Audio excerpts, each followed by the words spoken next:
স্বামী স্ত্রী দোকানে বসে একটা হিসাব করছিল, হঠাৎ করে দেখেন তার বউ দেখিয়ে দিল যে ওই যে তোমার বোন আসতেছে। বলতেছে আর এই তো টাকা নিতে আসছে রে, এখন কি করি? বলছে তুমি লুকিয়ে পড়ো, আমি কিছু একটা জবাব দেবো। বলছে ঠিক আছে, তুমি তাহলে ম্যানেজ করে নাও, আমি লুকাই।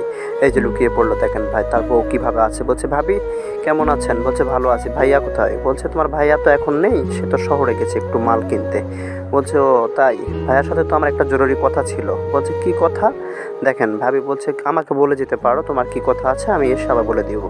বলছে আমার তো জরুরি কথা বলতে, তো ভাইয়াকে একটা ফোন দাও। তো ফোন দিচ্ছে, দেখেন মিথ্যা ফোন দিচ্ছে। বলতেছে ফোন ব্যস্ত দেখতেছি, মনে হয় চার্জ নাই, বন্ধ হয়ে গেছে নাকি। বললো তো আরও কেউ ট্রাই করতেছে।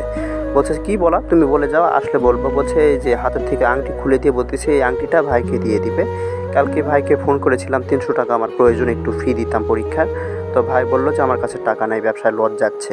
তো ভাবলাম যে আমার এই আংটিটাই ভাইকে দিয়ে দিই, ভাই আবার ব্যবসা করুক, তার কিছু টাকা লোকসান বেঁচে যাক।